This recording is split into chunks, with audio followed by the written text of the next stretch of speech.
Hello friends, welcome back to पढ़ाई की पोथी। आई होप कि आप सभी स्वस्थ होंगे, मस्त होंगे, बेहतर होंगे और निरंतर अपनी तैयारी के माध्यम से सफलता का मार्ग प्रशस्त कर रहे होंगे। तो चलिए आज के सेशन को स्टार्ट करते हैं और जिसमें हम डिस्कस करने वाले हैं आधुनिक भारतीय इतिहास की चल रही महत्वपूर्ण श्रृंखला के अगले टॉपिक यानी कि आधुनिक भारत में शिक्षा का विकास। इसके पहले हम वीडियो की प्लेलिस्ट में जाकर के आप देख सकते हैं कि सबसे पहले हमने चर्चा की थी इसके बेसिक्स यानी कि भारत में यूरोपीय कंपनियों का आगमन। देन इसके बाद में हमने देखा बंगाल में नवाब और ईस्ट इंडिया कंपनी, फिर सिख धर्म और गवर्नर जनरल वायसराय। देन इसके बाद में हमने देखा कि क्या भारतीय अर्थव्यवस्था पर ब्रिटिश शासन का प्रभाव पड़ा। 1857 की क्रांति के बारे में देखा और फिर प्रमुख जन आंदोलन के बारे में पढ़ा। अब हम अपना अगला टॉपिक जो आज डिस्कस करने जा रहे हैं, तो इससे पहले अगर आप चैनल पर नए हैं तो फटाफट से इसे सब्सक्राइब करें, बेल आइकन को प्रेस करें ताकि आगे आने वाली वीडियो की सभी नोटिफिकेशन आप तक पहुंच सकें। ये जो चलाई जा रही आधुनिक भारत की श्रृंखला है, ये आपके सभी कॉम्पिटेटिव एग्जाम के लिए बहुत ही ज़्यादा बेनिफिशियल होने वाली है, इसलिए वीडियो को बिना स्किप किए अंत तक ज़रूर देखिएगा। तो हमारे पढ़ाने का जो तरीका है वह इस प्रकार है कि पहले हम क्या करते हैं कि नोट्स को रीड करते हैं, यानी कि जो दिया गया है सामान्य अध्ययन पुनरावलोकन की बुक है आपके सामने, उसको पहले रीड करेंगे। देन इंपॉर्टेंट फैक्ट्स पे निकालेंगे और उसके बाद में क्वेश्चंस पर डिस्कशन करेंगे और बेहतरीन प्रैक्टिस के साथ इस सेशन को यहीं पर सीख लेंगे। तो चलिए, 1780 में वारेन हेस्टिंग्स ने कलकत्ता में मदरसा की स्थापना की। प्रश्न कई बार पूछा जाता है कि कलकत्ता मदरसा की स्थापना किसके कार्यकाल में हुई, तो वारेन हेस्टिंग्स के द्वारा। कब की गई? 1780 में। इसके जो प्रथम प्रमुख यानी कि मौलवी मुइजुद्दीन थे। इस मदरसे में फारसी, अरबी, मुस्लिम कानून पढ़ाया जाता था। इसके स्नातक ब्रिटिश राज में दुभाषीय के रूप में सहायता करते थे, यानी कि जो व्यक्ति यहाँ से स्नातक करके निकलते थे उनका कार्य यही होता था कि वे ब्रिटिशर्स को द्विभाषीय के रूप में, या कह सकते हैं ट्रांसलेटर या अनुवादक के रूप में उनकी सहायता कर सकें, ताकि वो हमारी भाषाओं को, हमारे कार्यों को समझ नहीं पाते थे तो उन्हें क्या होता था, ट्रांसलेटर की ज़रूरत होती थी। इसीलिए यहाँ पर जो भी व्यक्ति स्नातक हो जाते थे वे क्या करते थे, ब्रिटिशर्स के अनुवादक या ट्रांसलेटर द्विभाषी के रूप में कार्य करते थे। नेक्स्ट देखेंगे, 1791 में बनारस में ब्रिटिश रेजिडेंट जोनाथन डंकन के प्रयत्नों के फलस्वरूप बनारस में एक प्रथम संस्कृत कॉलेज खोला गया। मोस्ट इंपॉर्टेंट क्वेश्चन है और आपका ये सीटेट एग्ज़ाम में भी, जो यस्टेट एग्ज़ाम होता है उसमें भी पूछा जा चुका है कि पहला जो संस्कृत विद्यालय था वह कहाँ खोला गया और कब खोला गया। तो पहला संस्कृत विद्यालय 1791 में जोनाथन डंकन के प्रयासों से खोला गया था, और वो भी कहाँ पर, तो बनारस में। और कैसा था? संस्कृत कॉलेज था। उद्देश्य क्या था? हिंदुओं के धर्म, साहित्य और कानून का अध्ययन करना था। पेरिस की रॉयल एशियाटिक सोसाइटी की सदस्यता माइकल मधुसूदन दत्त को प्रदान की गई थी। वारेन हेस्टिंग्स के काल में चार्ल्स विल्किस ने भगवत गीता का प्रथम आंग्ल अनुवाद करवाया। मोस्ट इंपॉर्टेंट प्रश्न रहेगा आपके लिए, तो एक बार फिर से देख लीजिएगा कि भगवत गीता का आंग्ल भाषा में अनुवाद किसने करवाया था, तो चार्ल्स विलिंग्स ने करवाया था, जिसकी प्रस्तावना स्वयं वारेन हेस्टिंग्स ने लिखी थी। विल्किंस ने फारसी तथा बंगला मुद्रण के लिए ढलाई के अक्षरों का आविष्कार किया। हॉल हेड ने 1778 में संस्कृत व्याकरण प्रकाशित किया। सर विलियम जोन्स ने वारेन हेस्टिंग्स के समय कलकत्ता उच्चतम न्यायालय के न्यायाधीश नियुक्त हुए। तो प्रश्न पूछा जाएगा कि कलकत्ता उच्चतम न्यायालय के न्यायाधीश विलियम जोन्स के कार्यकाल में किसे नियुक्त किया गया, तो विलियम जोन्स को नियुक्त किया गया किसके कार्यकाल में, तो वारेन हेस्टिंग्स के कार्यकाल में। नेक्स्ट देखेंगे, अगला है कि इनकी प्रेरणा पर 1784 ईस्वी में एशियाटिक सोसाइटी की स्थापना की गई। तो एशियाटिक सोसाइटी की जो स्थापना है वे किसके द्वारा की गई थी, विलियम जोन्स के द्वारा की गई थी। आपका बीपीएससी में भी प्रश्न 2 बार पूछा जा चुका है। तो एशियाटिक सोसाइटी की स्थापना 1784 में विलियम जोन्स के द्वारा की गई थी एवं स्वयं वह इसके सभापति नियुक्त हुए। इस संस्था ने एशियाटिक रिसर्चेज नामक पत्रिका के माध्यम से भारत के अतीत को प्रकाश में लाने का कार्य किया। इस क्रम में इन्होंने 1789 में कालिदास के रचित अभिज्ञान शाकुंतलम का अंग्रेजी में अनुवाद किया। तो किस जो है कालिदास के किस ग्रंथ का अंग्रेजी अनुवाद किया गया था, तो अभिज्ञान शाकुंतलम का, एवं इसके 5 संस्करण प्रकाशित किए। सन 1854 ईस्वी के पश्चात शिक्षा के क्षेत्र में हुई प्रगति की समीक्षा के लिए 1882 ईस्वी में डब्ल्यू हंटर की अध्यक्षता में एक आयोग नियुक्त किया गया। इस आयोग की रिपोर्ट में प्राथमिक शिक्षा के सुधार एवं विकास पर जोर दिया गया। तो प्रश्न पूछा जाएगा कि प्राथमिक शिक्षा के विकास एवं सुधार पर जोर किस रिपोर्ट के आधार पर दिया गया था, तो हंटर आयोग की रिपोर्ट के आधार पर दिया गया था। नेक्स्ट देखेंगे, राष्ट्रीय शिक्षा के क्षेत्र में सर्वप्रथम 8 नवंबर 1905 को रंगपुर नेशनल स्कूल की स्थापना हुई। 16 नवंबर 1905 में कलकत्ता में एक सम्मेलन आयोजन किया गया। इस सम्मेलन में राष्ट्रीय साहित्यिक, वैज्ञानिक और तकनीकी शिक्षा देने के लिए राष्ट्रीय शिक्षा परिषद की स्थापना की गई। तो ये आपके लिए बहुत ही ज़्यादा महत्वपूर्ण रहेगा कि राष्ट्रीय शिक्षा परिषद की स्थापना की गई। किस लिए की गई? तो राष्ट्रीय साहित्यिक, वैज्ञानिक और तकनीकी शिक्षा देने के लिए की गई थी। नेक्स्ट देखेंगे, 15 अगस्त 1906 को राष्ट्रीय शिक्षा परिषद की स्थापना की गई। 15 अगस्त 1906 को, सन याद रखेंगे, 15 अगस्त 1906 को। 1813 के चार्टर अधिनियम के तहत प्रतिवर्ष शिक्षा के लिए 1 लाख रुपए देने की व्यवस्था की गई थी। और ये हमने कब पढ़ा था? तो ये हमने जो ब्रिटिशर्स यानी कि जो गवर्नर जनरल के बारे में पढ़ रहे थे, तो वहाँ पर भी हमने इस पर डिस्कशन किया था कि 1813 के चार्टर एक्ट में भारतीयों के लिए 1 लाख रुपए शिक्षा के लिए प्रावधान किया गया था। नेक्स्ट अगर आगे देखते हैं तो बताया गया है कि सैडलर आयोग किससे संबंधित था? तो सैडलर आयोग आपका शिक्षा से संबंधित आयोग था। साथ ही साथ 1917 में सरकार ने कलकत्ता विश्वविद्यालय की संभावनाओं के अध्ययन तथा रिपोर्ट के लिए एक आयोग नियुक्त किया और डॉक्टर M.E. सैडलर जो कि लीड्स विश्वविद्यालय के उपकुलपति थे, इसके अध्यक्ष नियुक्त किए गए। तो जो सैडलर आयोग 1917 में बना, देखिए सैडलर से 17 से और इसके अध्यक्ष भी कौन बने? तो सैडलर ही बने। किससे संबंधित था? तो विश्वविद्यालय से ये संबंधित था। साथ ही साथ इस आयोग में 2 सदस्य भारतीय थे, डॉक्टर आशुतोष मुखर्जी और डॉक्टर जियाउद्दीन अहमद। आगे बताया गया है, कलकत्ता विश्वविद्यालय की शिक्षा पर अपनी रिपोर्ट देने को कहा गया था। इस आयोग को ये कहा गया कि आप कलकत्ता विश्वविद्यालय की जो शिक्षा व्यवस्था है उस पर अपनी रिपोर्ट प्रस्तुत कीजिए। कौन? तो सैडलर आयोग। कब गठित हुआ? 1917 में। इस आयोग का यह विचार था कि यदि विश्वविद्यालय शिक्षा का सुधार करना है तो माध्यमिक शिक्षा का सुधार करना आवश्यक है। भारतीय शिक्षा पद्धति में भाषा संबंधी विवाद आना विवरण देने के लिए विलियम बेंटिक ने अपनी काउंसिल के विधि सदस्य लॉर्ड मैकाले को लोक शिक्षा समिति का प्रमुख नियुक्त किया। यानी कि ये कहा गया इस रिपोर्ट में कि यदि हमें विश्वविद्यालय की शिक्षा में सुधार करना है तो इसके पहले में माध्यमिक शिक्षा के सुधार की आवश्यकता है। देन इसके बाद में इसमें जो भाषा संबंधी विवाद उत्पन्न हुए कि किस भाषा को श्रेष्ठ मानना है या किस भाषा पर अधिक जोर देना है, तो वहाँ पर जो है विलियम बेंटिक ने अपनी जो सदस्यीय परिषद थी उससे लॉर्ड मैकाले को शिक्षा सलाह के लिए समिति का नियुक्त किया सदस्य। देन मैकाले ने भारत में शिक्षा हेतु अंग्रेजी भाषा का समर्थन किया। तो जब मैकाले आते हैं तो ये कहते हैं कि जो हमें शिक्षा का प्रचार प्रसार करना चाहिए या शिक्षा को बढ़ावा देना चाहिए तो जो उसमें भाषा प्रमुख होनी चाहिए वो अंग्रेजी होनी चाहिए। इन्होंने अंग्रेजी भाषा का समर्थन किया। भारत में औपनिवेशिक काल में अधोमुखी निस्यंदन सिद्धांत शिक्षा के क्षेत्र से संबंधित था। तो ये अधोमुखी निस्यंदन सिद्धांत को आप ये भी कह सकते हैं कि छालन का सिद्धांत। क्या कह सकते हैं? छालन का सिद्धांत। ये कई बार पूछा जाता है आपका, निस्यंदन का सिद्धांत, छालन का सिद्धांत। यानी कि इसका अर्थ होता था कि यदि आप उच्च वर्ग को शिक्षित कर देंगे तो निम्न वर्ग स्वतः ही शिक्षित हो जाएगा। इस प्रकार की इनकी जो थ्योरी थी उसे हम डाउनवर्ड फिल्ट्रेशन के नाम से भी जानते हैं। तो इन्हें निस्यंदन का सिद्धांत किसने दिया था? लॉर्ड मैकाले के द्वारा दिया गया था और इन्होंने अंग्रेजी शिक्षा पर जोर दिया था। इस सिद्धांत का अर्थ है कि शिक्षा समाज के उच्च वर्ग को दी जाए तथा इस वर्ग से छन छन कर ही, इसे छनाई का सिद्धांत भी कहते हैं, तो छन छन कर ही शिक्षा का असर जन सामान्य तक पहुँचे।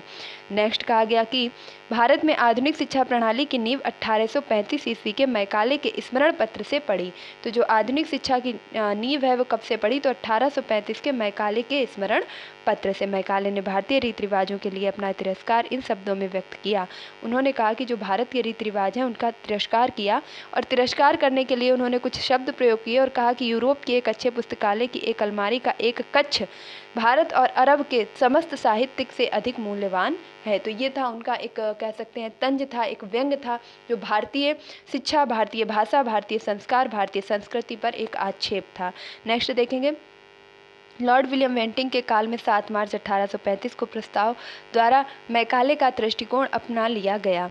Governor general William Cavendish Bentinck के शासनकाल में 7 मार्च 1835 को लॉर्ड मैकाले के प्रस्ताव को स्वीकृत कर भारत में अंग्रेजी उच्च शिक्षा के माध्यम के रूप में अपना ली गई। तो आप याद रखेंगे ये अंग्रेजी का समर्थन कौन कर रहा है, लॉर्ड मैकाले। कब अपना ली गई, 7 मार्च 1835 को। भारत में अंग्रेजी शिक्षा का इसे मैग्ना कार्टा कहा जाने लगा और 1854 के वुड डिस्पैच यानी कि फिर वुड का घोषणा पत्र आता है, वुड डिस्पैच को आधार बनाकर लंदन विश्वविद्यालय की तर्ज पर ब्रिटिश भारत में 3 विश्वविद्यालय की स्थापना की गई। कौन कौन से, तो कलकत्ता विश्वविद्यालय, मद्रास विश्वविद्यालय और बम्बई विश्वविद्यालय। ये नाम कई बार पूछे जाते हैं कि मैकाले जो चार्ल्स वुड के आधार पर भारत में कितने जो है विश्वविद्यालय की स्थापना की गई, तो 3। तो इनका जो नाम है वो विशेषकर पूछा जाता है कि कहाँ पर जो है स्थापना नहीं की गई। तो आप 3 नाम याद रखिए जहाँ पर स्थापना की गई है, देन चौथा आप अपने आप छांट लेंगे। तो कलकत्ता में की गई, मद्रास में की गई और बम्बई में की गई। कब की गई, 1857 में। डी के कर्वे के प्रयत्नों से बम्बई में प्रथम महिला विश्वविद्यालय की स्थापना की गई। तो प्रथम महिला विश्वविद्यालय की स्थापना कहाँ की गई थी, तो बम्बई में की गई थी। महाराष्ट्र के समाज सुधारक महिला कार्यकर्ता थे। इन्होंने विधवाओं के उत्थान के लिए विधवा विवाह प्रतिबंधक निवारक प्रणाली की भी स्थापना की थी। 1896 में इन्हें पूना विधवा गृह की स्थापना भी की थी। तो प्रश्न पूछा जाएगा कि 1896 में विधवा विवाह प्रतिबंध निवारक प्रणाली या विधवा गृह की स्थापना किसने की थी, तो 1896 में वे करने वाले कौन थे, डी के कर्वे थे। नेक्स्ट देखेंगे, उन्होंने स्वयं एक ब्राह्मणी विधवा से विवाह किया था। तो देखिए आप किसी चीज़ को यदि बढ़ावा देना चाहते हैं तो उसके लिए आपको वह कार्य स्वयं अपनाना होगा, तभी आप लोगों को भी उसके लिए प्रेरित कर पाएंगे। तो इन्होंने इस चीज़ को बढ़ावा देने के लिए स्वयं ही एक ब्राह्मणी विधवा से पहले विवाह किया। वर्ष 1958 में भारत रत्न से इन्हें सम्मानित किया गया। डेक्कन एजुकेशनल सोसाइटी की स्थापना मूलतः न्यू इंग्लिश स्कूल के प्रारंभ के साथ पुणे में की गई तथा 1884 ईस्वी में डेक्कन एजुकेशन सोसाइटी के औपचारिक रूप से गठित किया गया। डेक्कन जो एजुकेशन सोसाइटी है इसे औपचारिक रूप से 1884 में गठित किया गया। इस संस्था के संस्थापकों में वी.के. चिपलुंकर, बी.जी. तिलक, गोपाल गणेश आगकर एवं एम.वी. नाम जोशी प्रमुख थे। राजा राम मोहन राय आधुनिक शिक्षा के सबसे प्रारंभिक प्रचारकों में से एक थे। 1817 में इन्होंने डेविड हेयर, अलेक्जेंडर डफ के साथ मिलकर कलकत्ता में हिंदू कॉलेज की स्थापना की। तो राजा राम मोहन राय जी के द्वारा हिंदू कॉलेज की स्थापना कहाँ की गई, कलकत्ता में। कब की गई, 1817 में की गई। मेयो कॉलेज की स्थापना 1875 में की गई। अजमेर में मुस्लिम एंग्लो ओरिएंटल कॉलेज की स्थापना ये भी 1875 में की गई एवं अलीगढ़ दिल्ली कॉलेज की स्थापना 1824 में की गई। भारतीय विश्वविद्यालय की धार्मिक शिक्षा के लिए मदन मोहन मालवीय ने प्रबल रूप से वकालत की थी। इन्होंने वर्ष 1916 में बनारस हिंदू विश्वविद्यालय, तो 1916 में बनारस हिंदू विश्वविद्यालय BHU की स्थापना किसने की थी, मदन मोहन मालवीय ने। और वर्ष 1919 से 1939 तक इसके कुलपति भी रहे थे। इन्होंने Hindustan the Indian Union, Abhyudaya, Maryada नामक पत्र पत्रिकाएं प्रकाशित की थी। किसने की थी, मदन मोहन मालवीय ने। कब की थी, तो इन्होंने विद्यालय की स्थापना कब की थी, तो विद्यालय की स्थापना इन्होंने की थी 1816 में। पत्र पत्रिकाएं कब, और ये कब से कब तक कुलपति रहे, तो 19 से लेकर के 39 तक रहे। पत्रिकाएं कौन सी थी, तो अभ्युदय और मर्यादा थी। तो चलिए अभी हमने जो डिटेलिंग चीज़ें थी उनको पढ़ लिया है। अब हम फटाफट से अपने क्वेश्चंस करते हुए चलेंगे। तो भारत में अंग्रेजों ने प्रथम मदरसा कहाँ स्थापित किया था। अभी हम जब डिटेल में चर्चा कर रहे थे तो पहली लाइन यहीं से हमने स्टार्ट की थी। और करने वाले कौन थे, तो वारेन हेस्टिंग्स से 1780 में कहाँ किया था, तो कलकत्ता में। ऑप्शन नंबर डी आपका बिल्कुल करेक्ट हो जाएगा। नेक्स्ट प्रश्न है आपके सामने, एशियाटिक सोसाइटी ऑफ बंगाल के संस्थापक थे।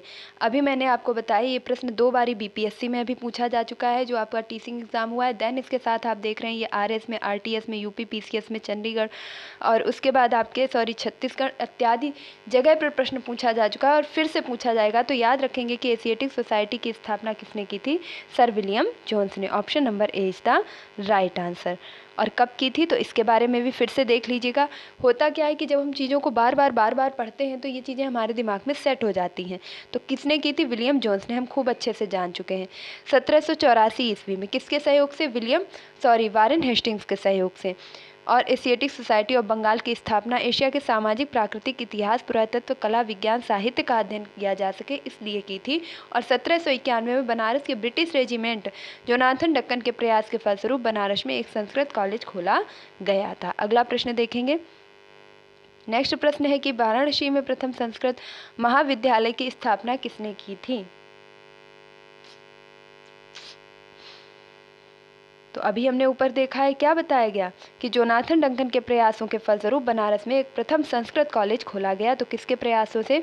तो वाराणसी में खोला गया था Jonathan Duncan. Option number A is the right answer. Next देखेंगे अगला प्रश्न, और अगला प्रश्न है आपके सामने कुछ इस प्रकार, जिसमें कथन और कारण दिए गए हैं कि बंगाल की एशियाटिक सोसाइटी की स्थापना वारेन हेस्टिंग्स के काल में हुई थी।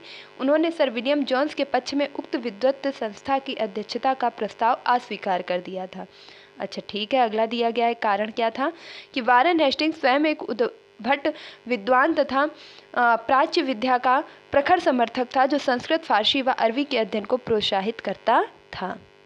तो यहाँ पर आपके जो कथन कूट दिया गया है वह कुछ इस प्रकार है कि ए आर दोनों सही है, आर ए की सही व्याख्या करता है। ए आर दोनों सही है किंतु आर ए की सही व्याख्या नहीं करता है। ए सही है, आर गलत है, आर सही है, ए गलत है। तो यहाँ पर आपका राइट आंसर हो जाएगा ऑप्शन नंबर ए, यानी कि ए और आर दोनों सही दिए गए हैं और दोनों ही आर जो है वह ए की सही व्याख्या करता है। अब क्या बताया गया है फिर से देख लीजिएगा। आपको भले ही लग सकता है कि चीज़ें बार बार क्यों कराई जा रही हैं, यकीन मानिए जब ये सेशन ख़त्म होगा ना तो आप भारतीय जो आधुनिक शिक्षा कहाँ से प्रारंभ हुई इसके बारे में बहुत अच्छी खासी पकड़ बना चुके होंगे। तो वारेन हेस्टिंग्स ने 1784 से 85 के दौरान गवर्नर जनरल जब था तो वह एक स्वयं ही, क्योंकि विद्वान था, प्राच्य शिक्षा का प्रखर समर्थक था और संस्कृत फारसी के अध्ययन को इसने क्या किया, प्रोत्साहित किया।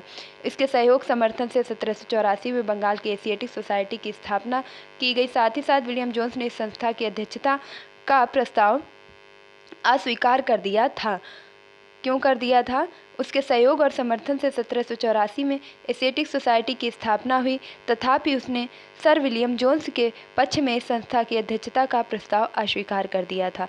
Charles Wilkins, Nathaniel Halhed, Jonathan Duncan आदि ने वारेन हेस्टिंग्स के प्रश्रय और समर्थन के तहत प्राच्य विद्या के अध्ययन में योगदान दिया था। चार्ल्स विल्किंस द्वारा किए गए भगवत गीता के अंग्रेजी अनुवाद की प्रस्तावना वारेन हेस्टिंग्स ने लिखी थी। अब प्रश्न के अनुसार अगर बात कर लेते हैं तो पहला आपका दिया गया था कि एशियाटिक सोसाइटी की स्थापना और वारेन हेस्टिंग्स द्वारा विलियम जोन्स के पक्ष में इसकी अध्यक्षता स्वीकार न करना, वही कारण में उसका स्वयं विद्वान होना तथा प्राच्य विद्या के अध्ययन को प्रोत्साहित करना वर्णित है। तो ये क्या था आपका, बिल्कुल ठीक दिया गया था। अगले प्रश्न की ओर बढ़ेंगे। नेक्स्ट प्रश्न है आपके सामने कि निम्नलिखित में से किसने पेरिस में रॉयल सोसाइटी की सदस्यता किसको प्रदान की गई थी? तो पेरिस की रॉयल एशियाटिक सोसाइटी की स्थापना किसको प्रदान की गई थी? दादा भाई नौरोजी, माइकल मधुसूदन दत्त, राजा राम मोहन राय या स्वामी विवेकानंद। तो अभी हमने देखा था किसको प्रदान की गई थी, माइकल मधुसूदन दत्त को प्रदान की गई थी। नेक्स्ट प्रश्न है आप सभी के सामने कि निम्नलिखित में से किसने सर्वप्रथम भगवत गीता का अंग्रेजी में अनुवाद किया था? यकीन मानिए अगर आप काफ़ी चीज़ें हैं नहीं याद कर पाते, भूल जाते हैं, लेकिन यहाँ से आपको कुछ जो कहते हैं की पॉइंट्स हैं, की वर्ड्स हैं, जहाँ से क्वेश्चन बनने ही बनने हैं, वो चीज़ें तो अवश्य ही दिमाग में ठहर जाएंगी। तो अंग्रेजी में किसने अनुवाद किया था? अभी अभी हमने देखा चार्ल्स विल्किंस ने। Option number B is the right answer. Next प्रश्न है कि निम्नलिखित में से किसने कालिदास की प्रसिद्ध रचना अभिज्ञान शाकुंतलम का पहली बार अंग्रेजी में अनुवाद किया? तो अभी हमने इसके बारे में डिटेल में चर्चा भी की थी। तो क्या विल्किंस ने किया? तो विल्किंस ने क्या किया था? विल्किंस ने तो क्या किया था कि अंग्रेजी में भगवत गीता का अनुवाद किया था। तो ये तो अंग्रेजी में भगवत गीता का अनुवाद हेनरी कोलब्रुक, होयान वल्फगांग फॉर्ट गेटने और सर विलियम जोन्स ने। तो राइट आंसर क्या हो जाएगा? सर विलियम जोन्स ने क्या किया था? अभिज्ञान शाकुंतलम का अंग्रेजी भाषा में अनुवाद किया था। अगले प्रश्न की तरफ बढ़ते हैं। नेक्स्ट कहा गया है कि स्वतंत्रता पूर्व अवधि में ब्रिटिश सरकार द्वारा भारत में आधुनिक शिक्षा के प्रसार का मुख्य उद्देश्य क्या था? तो ये आधुनिक शिक्षा का जो प्रसार कर रहे थे वे क्यों कर रहे थे? ऐसा करने का उनका उद्देश्य क्या था? तो सबसे पहले कहा गया है कि छोटे प्रशासनिक पदों पर नियुक्ति हेतु शिक्षित भारतीयों की आवश्यकता थी, या भारतीय संस्कृति को प्रोत्साहन करना चाहते थे। तो इतने अच्छे तो अंग्रेज नहीं थे कि वह हमारा भला देखें। भारतीय लोगों को आधुनिक बनाना जिससे वे राजनीतिक जिम्मेदारी में भाग ले सकें। देन इसके बाद है कि उपर्युक्त में से कोई नहीं। तो यहाँ पर आपका जो राइट आंसर होगा वह हो जाएगा ऑप्शन नंबर ए, क्योंकि छोटे प्रशासनिक पदों पर नियुक्त हेतु शिक्षित भारतीयों की आवश्यकता थी। अभी वहाँ से जितने लोग लेकर के आए थे उतने लोगों द्वारा भारत में अपना साम्राज्य चला पाना संभव नहीं था, तो इन्हें भारतीयों की आवश्यकता थी। अब चूंकि भारतीय अंग्रेजी भाषा जानते नहीं थे तो इन्होंने उनको क्या किया, पहले शिक्षित किया। कह सकते हैं कि उनका दिमाग कैसा बनाया, अपने अनुसार चलने वाला दिमाग बनाया, कि जो इनके ही कहे गए कार्यों को माने, इनके ही कहे गए कथनों को माने और इनके अनुसार अपना कार्य करें। और जिनको रखना कहाँ पे, तो छोटे प्रशासनिक पदों पर। याद रखेंगे, छोटे प्रशासनिक पदों पर, किसी निर्णय जैसी गतिविधि या किसी मुख्य पद पर इनको नियुक्त नहीं करना है। नेक्स्ट देखेंगे अगला प्रश्न, जिसमें कहा जा रहा है कि ब्रिटिश सरकार के किस अधिनियम ने सबसे पहली बार भारत में शिक्षा के लिए 1 लाख रुपए देने की बात की। तो ये तो हम सभी को अभी तक अच्छे तरीके से रट चुका होगा, चार्टर अधिनियम 1813। नेक्स्ट प्रश्न है आपके सामने, वुड डिस्पैच के बारे में निम्नलिखित में से कौन सा कथन सत्य है। तो वुड डिस्पैच के बारे में बताना है, सहायता अनुदान शुरू की गई, यानी कि जो ग्रांट्स इन एड, सहायता अनुदान की जो व्यवस्था है वह शुरू की गई थी। विश्वविद्यालयों की स्थापना की सिफारिश की गई थी। ये तो बिल्कुल ठीक है, क्योंकि बम्बई, कलकत्ता और मद्रास में हमारे क्या बने थे, विश्वविद्यालय बने थे। शिक्षा के सभी स्तरों पर शिक्षण माध्यम के रूप में अंग्रेजी की सिफारिश की गई थी। तो ये आपका गलत है, बाकी 1 और 2 आपके सही दिए गए हैं। तो कथन 1, 2 सही है, 2, 3 सही है, 1, 3 सही है, 1, 2, 3 सही है। तो क्या सही हो जाएगा, कथन 1 और 2 सही है। नेक्स्ट प्रश्न की तरफ बढ़ते हैं। अगला प्रश्न है आपके सामने। देखिए वुड डिस्पैच क्या था, एक बार फिर से देखते हुए चलिएगा। वुड डिस्पैच घोषणा पत्र में ब्रिटिश ईस्ट इंडिया कंपनी के बोर्ड ऑफ कंट्रोलर के अध्यक्ष चार्ल्स वुड ने 1854 में इसे जारी किया था। तो वुड डिस्पैच आया कब था, तो वुड डिस्पैच आपका आया था वर्ष 1854 में आया था। फिर आगे हम बात करें कि इसमें क्या कहा गया, तो भारतीय शिक्षा पर एक व्यापक योजना प्रस्तुत की गई, जिसमें शिक्षा के उद्देश्य में माध्यम से सुधारों आदि पर विचार किया गया। घोषणा पत्र को अंग्रेजी शिक्षा का मैग्ना कार्टा भी कहा गया। तो वुड के डिस्पैच को क्या कहा गया, अंग्रेजी शिक्षा का मैग्ना कार्टा कहा गया। 1854 में आया। और पाश्चात्य शिक्षा के प्रसार को अपना उद्देश्य बनाया गया। शिक्षा को अंग्रेजी भाषा के माध्यम से दिए जाने पर बल दिया गया, परंतु साथ ही देशी भाषा के विकास को भी महत्व दिया गया। तो जो मैकाले आया था उसने कहा था कि सिर्फ अंग्रेजी भाषा का ही विकास होना चाहिए। वहीं जब वुड का घोषणा पत्र आया तो उन्हें अंग्रेजी शिक्षा पर तो बल दिया और साथ ही साथ देसी भाषा पर भी इन्होंने क्या कहा कि विकास करना चाहिए। आगे क्या हुआ कि इसके अनुसार लंदन विश्वविद्यालय के आधार पर, तो किसके आधार पर भारत में 3 कॉलेजों की स्थापना हुई विश्वविद्यालय की, तो वो हुई थी लंदन विश्वविद्यालय के आधार पर कलकत्ता, बम्बई और मद्रास में एक एक विश्वविद्यालय की स्थापना की गई। इस बात पर बल दिया गया कि सरकारी शिक्षण संस्थानों में दी जाने वाली शिक्षा कैसी हो, तो धर्मनिरपेक्ष हो, जिसमें निजी प्रयत्नों को प्रोत्साहित करने के लिए अनुदान सहायता की पद्धति चलाने की सिफारिश भी की गई थी। नेक्स्ट प्रश्न है आपके सामने, हंटर कमीशन की रिपोर्ट के विकास पर जोर दिया गया। तो जो हंटर कमीशन का गठन हुआ था तो उसकी रिपोर्ट ने किसके शिक्षा पर सबसे अधिक जो है जोर दिया, तो बालिकाओं की शिक्षा पर, उच्च शिक्षा पर, तकनीकी शिक्षा पर या प्राथमिक शिक्षा पर। तो option number C is the right answer, प्राथमिक शिक्षा पर। अगले प्रश्न की तरफ बढ़ते हैं। नेक्स्ट प्रश्न कहा गया है कि प्रथम भारतीय शिक्षा आयोग की नियुक्ति किसने और किस वर्ष की थी। तो प्रथम भारतीय शिक्षा आयोग की नियुक्ति प्रश्न हम ऊपर कर चुके हैं, तो आप आसानी से उत्तर कर पा रहे होंगे। लॉर्ड रिपन 1882, विलियम वेडबर्न 1885, कर्जन 1905 और लिटन 1880। तो यहाँ पर जो राइट आंसर होगा वह हो जाएगा ऑप्शन नंबर ए, यानी कि रिपन 1882 में सबसे पहले शिक्षा आयोग की स्थापना की गई थी। कौन सा, तो प्रथम भारतीय शिक्षा आयोग। नियुक्ति किसने और किस वर्ष की थी, तो रिपन ने की थी 1882 में। अगले क्वेश्चन का आंसर भी दिख चुका होगा, तो ऐसे ही बता दीजिए। नेशनल काउंसिल ऑफ एजुकेशन की स्थापना कब की गई थी, तो राष्ट्रीय काउंसिल एजुकेशन की स्थापना कब की गई थी, तो 15 अगस्त 1906 को। और भारतीय शिक्षा आयोग की स्थापना कब की गई थी, 1882 रिपन के कार्यकाल में। नेक्स्ट देखेंगे अगला प्रश्न आपके सामने, सैडलर आयोग का संबंध किससे था। तो न्यायपालिका से था, राजस्व था, बिल्कुल नहीं, अभी हमने बात की थी सैडलर, सत्रा, सैडलर, ठीक है। नेक्स्ट है कि शिक्षा से था या पुलिस से था, तो आंसर क्या राइट हो जाएगा, सैडलर आयोग का संबंध शिक्षा से था। गठन कब किया गया, 1917 में। और इसने 1904 के विश्वविद्यालय अधिनियम की कड़ी निंदा की और यह भी बताया कि इस कॉलेज तथा विश्वविद्यालय शिक्षा का ठीक ठाक समन्वय नहीं है। इसका गठन क्यों किया गया था, ताकि यह विश्वविद्यालयों में हो रही कमी, अव्यवस्था की सुधार हेतु एक अपना क्या दे सके, तो रिपोर्ट प्रस्तुत कर सके। नेक्स्ट देखेंगे अगला प्रश्न है आपके सामने कि शिक्षा में सुधार हेतु ब्रिटिश सरकार ने सैडलर विश्वविद्यालय आयोग को कब नियुक्त किया। तो सैडलर को कब नियुक्त किया गया था, अब आप कभी भी गलत नहीं करेंगे, सैडलर 1917 में किया गया था। नेक्स्ट प्रश्न है आपके सामने 1902 कर्जन ने 2 भारतीय सदस्यों को सम्मिलित करते हुए एक विश्वविद्यालय आयोग गठित किया। वे कौन थे? तो क्या उन्होंने तिलक, बाल गंगाधर तिलक, सुरेंद्रनाथ बनर्जी को इस आयोग में जो है शामिल किया था 1902 में जब इन्होंने विश्वविद्यालय आयोग गठित किया, या गोखले और रासबिहारी बोस को किया था, या हुसैन बिलग्रामी सुरेंद्रनाथ बनर्जी को किया गया, या हुसैन बिलग्रामी न्यायमूर्ति गुरदास बनर्जी को किया गया था? इनमें से कोई नहीं, या उपरोक्त में से एक से अधिक। तो यदि हम बात करते हैं कर्जन की, तो कर्जन ने जब 1902 में विश्वविद्यालय आयोग गठित किया था तो उन्होंने हुसैन बिलग्रामी और न्यायमूर्ति गुरदास बनर्जी को इसके सदस्य के रूप में सम्मिलित किया था। नेक्स्ट देखेंगे, अगला प्रश्न है आपके सामने कि लॉर्ड मैकाले संबंधित है सेना के सुधार से, सती प्रथा की समाप्ति से, अंग्रेजी शिक्षा से, स्थायी बंदोबस्त। स्थायी बंदोबस्त आपका रिपन लाया था। अंग्रेजी शिक्षा से आपका कौन संबंधित है? तो lord Macaulay. Option number C is the right answer.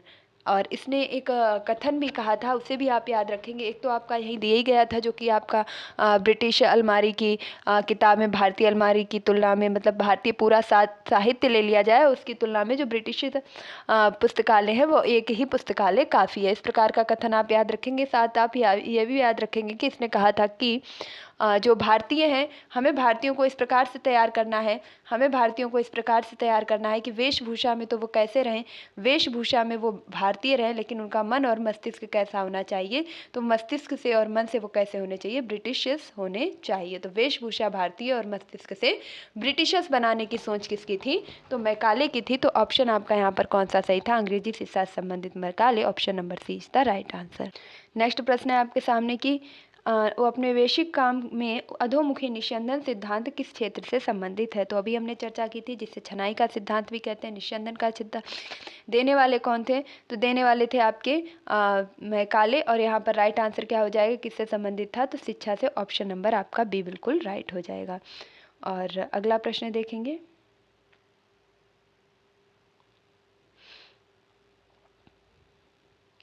Bharat की शैक्षणिक नीति में फिल्ट्रेशन थ्योरी के प्रतिपादक कौन है? ऑप्शन ए है वुड, बी है मैकाले, सी है जे एस मिल और डी है कार्नवालिस। तो राइट आंसर क्या हो जाएगा? तो यहाँ पर आपका राइट आंसर हो जाएगा ऑप्शन नंबर बी, यानी मैकाले ने छनाई का सिद्धांत, निस्यंदन का सिद्धांत दिया था। अगला प्रश्न है आपके सामने कि भारत में आधुनिक शिक्षा प्रणाली की नींव किससे पड़ी? तो भारत में आधुनिक शिक्षा की नींव जो है कब से पड़ी? 1813 के चार्टर एक्ट से तो 1 लाख रुपए अनुदान देने की बात की गई थी। 1835 के मैकाले के स्मरण पत्र से आधुनिक शिक्षा की नींव पड़ी। एक आपका कैसा हो जाएगा? यही ऑप्शन बिल्कुल राइट हो जाएगा। हंटर कमीशन ने प्राथमिक शिक्षा पर जोर दिया, और वुड कमीशन ने क्या कहा कि वुड आयोग के आधार पर विश्वविद्यालय 3 आपके स्थापित किए गए, कलकत्ता, बम्बई और मद्रास में। तो ये चारों सनों के बारे में आप अच्छे से समझ चुके होंगे। एक बार फिर से रिकॉल कर लीजिएगा। 1813 में 1 लाख रुपए देने की बात की गई। 35 को क्या कहा गया? तो 35 को कहा गया कि ये आधुनिक शिक्षा की प्रणाली की नींव ही यहीं से पड़ी थी, और मैकाले ने छनाई या निस्यंदन का सिद्धांत भी दिया था। 82 के हंटर आयोग ने कहा कि प्राथमिक शिक्षा पर सुधार करना चाहिए। वुड डिस्पैच के आधार पर क्या किया गया? 3 विश्वविद्यालय की स्थापना की गई।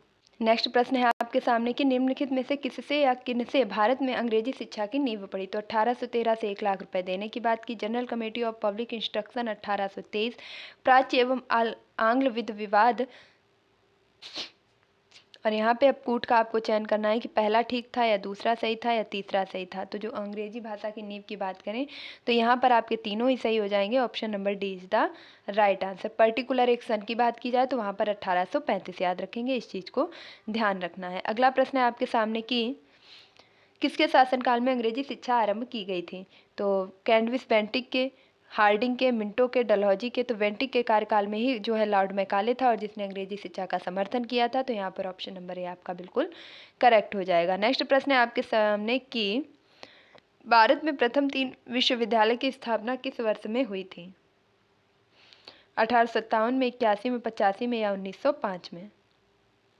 तो राइट आंसर क्या हो जाएगा? 1857। Option number A is the right answer. अगला प्रश्न है आपके सामने कि अब देखिए, भारत में अंग्रेजी शिक्षा का मैग्ना कार्टा कहा जाने वाले 1854 के चार्ल्स वुड के डिस्पैच के आधार पर लंदन विश्वविद्यालय की तर्ज पर बम्बई, कलकत्ता, मद्रास में 1857 विश्वविद्यालय की स्थापना की गई थी। अब अगले प्रश्न की तरफ बढ़ते हैं, और नेक्स्ट प्रश्न कहा गया है कि किसके सतत प्रयासों में बम्बई में प्रथम महिला विश्वविद्यालय की स्थापना की गई थी? तो इसके बारे में हमने बहुत ही इत्मीनान से पढ़ा था और इन्होंने क्या किया था, इन्होंने तो आंसर हो जाएगा क्या, दयाराम गिंडुमल या रामाबाई या डी कर्वे या महादेव गोविंद रनाडे। तो यहाँ पर आपका राइट आंसर जो बनेगा वह हो जाएगा ऑप्शन नंबर बी यानी कि डी के कर्वे। इन्होंने क्या किया था, प्रथम महिला विश्वविद्यालय की स्थापना की थी। फिर से एक बार देख लेंगे, यदि आप थोड़ा सा भी कहीं भूलने की गुंजाइश भी है तो उसको दोबारा फिर से पढ़ लीजिए। डी कर्वे ने 1916 में बम्बई में महिला विश्वविद्यालय की स्थापना की। महाराष्ट्र में समाज सुधारक कार्यकर्ता के रूप में इन्होंने कार्य किया। विधवाओं के उत्थान के लिए इन्होंने स्वयं ही एक विधवा से विवाह भी किया, इसके बारे में भी हमने चर्चा की थी। और 1958 में इन्हें भारत रत्न से सम्मानित किया गया था। अगला प्रश्न है आपके सामने कि डेक्कन एजुकेशनल सोसाइटी की स्थापना से कौन संबंधित है? तो डेक्कन एजुकेशनल सोसाइटी की स्थापना से क्या फिरोज शाह मेहता, दयानंद सरस्वती, बीजी तिलक या जस्टिस रनाटे, किसका संबंध है? तो यहाँ पर आपका राइट आंसर हो जाएगा B G Tilak. Option number C is the right answer. तो एजुकेशन सोसाइटी डेक्कन की स्थापना 80 में मूलतः न्यू इंग्लिश स्कूल के प्रारंभ के साथ पुणे में की गई थी। 1884 में इसे डेक्कन एजुकेशन सोसाइटी औपचारिक रूप से गठित की गई और जिसके संस्थापक वी.के. चिपलुंगर और बीजी तिलक, एम.बी. नाम जोशी, गोपाल गणेश आंगकर इत्यादि क्या थे, ये प्रमुख थे। और जस्टिस रनाडे इस सोसाइटी के संस्थापक नहीं बल्कि इसके 5 संरक्षकों में से एक थे। अगला प्रश्न है आपके सामने कि निम्नलिखित कॉलेजों में सर्वप्रथम किसकी स्थापना हुई? Hindu college Calcutta, Delhi college, Mayo college, Muslim Anglo Oriental college. तो यहाँ पर आपका राइट आंसर होगा ऑप्शन नंबर ए यानी कि हिंदू कॉलेज कलकत्ता। और किसने की थी? तो ये राजा राम मोहन के प्रयासों के द्वारा 1817 में इसकी स्थापना की गई थी। और इसके बाद अगर हम बात करते हैं मेयो कॉलेज की तो उसकी 1875 में, अलीगढ़ की मुस्लिम एंग्लो इंडियन की भी 1875 में, अलीगढ़ और दिल्ली कॉलेज की स्थापना 1824 में। नेक्स्ट प्रश्न है Mohammedan Anglo Oriental college Aligarh की स्थापना कब की गई थी? अभी अभी जस्ट हमने देखा अलीगढ़ और दिल्ली कब की गई थी, अलीगढ़ और दिल्ली की गई थी 1824 में। और यहाँ पर जो सन दिए गए हैं 1876, 1891, 1875 और 1874। तो इसका एक बार आंसर देखना पड़ेगा सन 1875 में। तो देखिए यहाँ पर यह बताया गया था कि मुस्लिम एंग्लो ओरिएंटल कॉलेज की स्थापना 1875 में। तो मुस्लिम एंग्लो ओरिएंटल कॉलेज की स्थापना कहाँ की गई थी? तो वो अलीगढ़ में की गई थी लेकिन 1875 में। और अगर अलीगढ़ विश्वविद्यालय की स्थापना पूछी जाए वो 1824 में। तो जिस प्रकार मुझे कन्फ्यूजन हुआ है तो आपको भी हो सकता है। तो आप याद रखेंगे अगर मोहम्मडन एंग्लो की बात की जाए तो 1875 हो जाएगा, लेकिन ये स्थित कहाँ है? तो अलीगढ़ में स्थित है। वहीं अगर अलीगढ़ विश्वविद्यालय की बात की जाए जो अलीगढ़ विश्वविद्यालय के नाम से है तो उसकी स्थापना कब हुई थी? 1824 में। तो यहाँ पर आपका ऑप्शन कौन सा सही था? सी। अगले प्रश्न की तरफ बढ़ते हैं। अगला प्रश्न है कि डेविड हेयर एवं अलेक्जेंडर डफ के साथ मिलकर निम्नलिखित में से किसने कलकत्ता में हिंदू कॉलेज की स्थापना की थी? तो हेनरी लुइस विवडन डोरोजियो ने, ईश्वरचंद्र विद्यासागर ने, केशव चंद्र सेन ने या राजा मोहन राय ने। तो यहाँ पर आंसर आपका क्या सही हो जाएगा? डी यानी कि राजा राम मोहन राय ने। बहुत ही कम क्वेश्चन बचे हैं तो हम फटाफट से इनको भी कर लेते हैं। तो भारत के औपनिवेशिक शासन के दौरान शैक्षणिक संस्थाओं के संदर्भ में निम्नलिखित युग्मों पर विचार कीजिए। तो बनारस तथा संस्कृत कॉलेज की स्थापना जोन्स ने की थी। कलकत्ता मदरसा की स्थापना वारेन हेस्टिंग्स ने की थी। फोर्ट विलियम कॉलेज की स्थापना आर्थर वेलेजली ने की थी। तो यहाँ पर कौन से युग्म सही सुमेलित हैं? 1 और 2, केवल 2, 1 और 3 या केवल 3?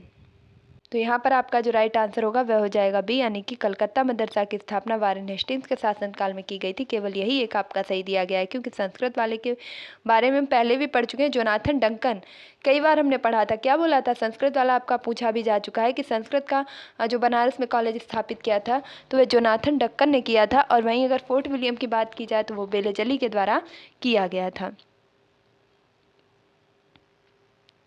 ये आर्थर वेलेजली नहीं बल्कि कौन से वेलेजली हैं? तो रिचर्ड कोले वेलेजली ने सन 1800 में इसका जो है स्थापना की थी। अगले प्रश्न की तरफ बढ़ेंगे और नेक्स्ट प्रश्न है आपके सामने कि वेलेजली ने कलकत्ता में फोर्ट विलियम कॉलेज की स्थापना किस लिए की थी? तो उसे लंदन में स्थित बोर्ड ऑफ डायरेक्टर ने ऐसा करने के लिए कहा था, या वह भारत में प्राच्य ज्ञान के प्रति अभिरुचि पुनः जागृत करना चाहता था, या विलियम कैरी तथा उसके सहयोगियों को रोजगार प्रदान करना चाहता था, या ब्रिटिश नागरिक तथा भारत में प्रशासन हेतु ब्रिटिश नागरिकों को भारत में प्रशासन हेतु प्रशिक्षित करना चाहता था। तो यहाँ पर राइट आंसर क्या हो जाएगा, जैसा कि मैंने पहले भी कहा है कि जो भी वो हमारे लिए करना चाहते थे वो एक्चुअल में हमारे लिए नहीं, वह अपने लिए ही करना चाहते थे, जिसका फ़ायदा हमें हो गया। तो वह हमें इसलिए शिक्षित करना चाहते थे ताकि वह भारतीय नागरिकों को शिक्षित करके ब्रिटिशर्स में अपना कार्य करवा सकें। नेक्स्ट है प्रश्न, फोर्ट विलियम कॉलेज कलकत्ता के संदर्भ में कौन से कथन सत्य हैं? इसकी स्थापना 10 जून 1800 कलकत्ता के फोर्ट विलियम कॉम्प्लेक्स में हुई थी। और नेक्स्ट है कि इसकी स्थापना का मुख्य उद्देश्य ब्रिटिश अधिकारियों को भारतीय भाषाओं की शिक्षा देना था। तो ब्रिटिश अधिकारियों को भारतीय भाषाओं की शिक्षा देना, तो ये भी कहीं ना कहीं ठीक है, क्योंकि वह भारतीय शिक्षा के बारे में जाने और भारतीय क्या करें, ब्रिटिश शिक्षा के बारे में जाने, ताकि उनकी अच्छे से कम्युनिकेशन हो सके। तो यहाँ पर कौन सा सही होगा, केवल 2 आपका सही हो जाएगा। अगला प्रश्न है आपके सामने कि निम्नलिखित में से किसने भारतीय विश्वविद्यालयों में धार्मिक शिक्षा के लिए प्रबल रूप से वकालत की? तो भारतीय विश्वविद्यालयों में ये कहा गया कि आप क्या करिए, धार्मिक शिक्षा भी दीजिए, और ऐसा करने के लिए जो सबसे ज़्यादा आपके कह सकते हैं प्रबल रूप से सहयोग किया, जोर डाला, तो वह देने वाले व्यक्ति कौन थे? Madan Mohan Malviya. Option number D is the right answer. तो अगला प्रश्न देखेंगे, लेकिन उसके साथ ही साथ हम इस प्रश्न की व्याख्या को भी देख लेंगे कि विश्वविद्यालय में धार्मिक शिक्षा के लिए मदन मोहन मालवीय ने प्रबल रूप से वकालत की। मदन मोहन मालवीय अग्रणी राष्ट्रवादी भक्त थे और आरंभ में स्कूल अध्यापक तथा बाद में व्यवसाय से वकील रहे। तो मदन मोहन मालवीय के बारे में एक कथन याद रखिएगा, देखने में छोटा है लेकिन यकीन मानिए परीक्षा में यदि आ जाता है तो करने में बहुत कठिनाई हासिल होगी कि निम्न में से दिए गए किस व्यक्ति ने प्रारंभ में शिक्षक और बाद में वकालत के रूप में अपना जीवन व्यतीत किया? तो प्रारंभ में अध्यापक शिक्षक के रूप में रहे मदन मोहन मालवीय और बाद में इन्होंने वकालत के रूप में अपना जीवन व्यतीत किया। अगले प्रश्न में पढ़ेंगे कि बनारस हिंदू विश्वविद्यालय का शिलान्यास निम्न में से किसने किया? तो मदन मोहन मालवीय ने, महाराजा विभूति नारायण सिंह ने, लॉर्ड हार्डिंग ने, एनी बेसेंट ने।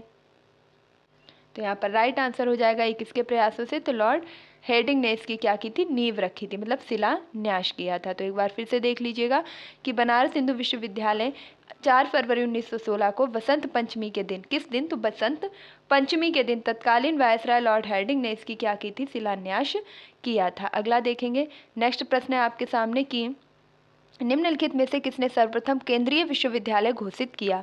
दिए गए विश्वविद्यालयों में से कौन सा सबसे पहले केंद्रीय विश्वविद्यालय घोषित किया गया? ऑप्शन है अलीगढ़ मुस्लिम विश्वविद्यालय, डॉक्टर भीमराव अंबेडकर विश्वविद्यालय लखनऊ, बनारस हिंदू विश्वविद्यालय वाराणसी, इलाहाबाद विश्वविद्यालय। तो राइट आंसर क्या हो जाएगा? बनारस हिंदू विश्वविद्यालय, ऑप्शन नंबर सी। और अब हम जो अगला अपना सेशन रखेंगे वो होगा आधुनिक भारत में प्रेस का विकास।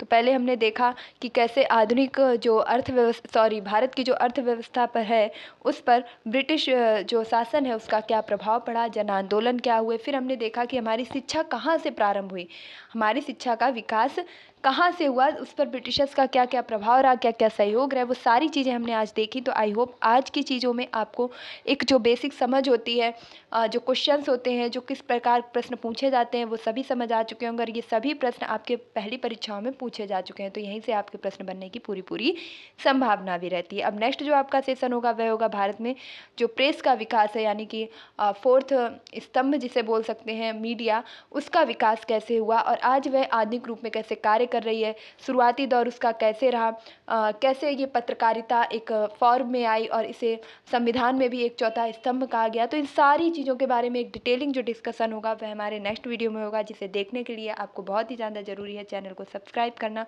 तो अगर आप चैनल पर नए हैं और आपने अभी तक इसे सब्सक्राइब नहीं किया है तो क्या कर रहे हैं, फटाफट से इसे सब्सक्राइब कीजिए, बेल आइकन को प्रेस कीजिए ताकि आगे आने वाली वीडियो की सभी नोटिफिकेशन आप तक पहुँच सके। अगर आपको वीडियो थोड़ा सा भी अच्छा लगा है तो प्लीज़ इसे लाइक कीजिए, शेयर कीजिए और साथ ही साथ अपने दोस्तों को भी इसे सेंड कीजिए ताकि ज़्यादा से ज़्यादा लोग इस सेशन से जुड़ सकें। और यहाँ बेसिक रूप से जो प्लेलिस्ट बना दी गई है तो उसे आप देख करके एक रिवीजन भी कर सकते हैं। मिलती हूँ अपने नेक्स्ट वीडियो में, तब तक के लिए खुश रहिए, मस्त रहिए, पढ़ाई में निरंतरता बनाए रखिए, अपने माता पिता गुरुजनों का सम्मान कीजिए और पढ़ाई की पोथी को सपोर्ट कीजिए। Thank you for watching this video. Please like, share and subscribe.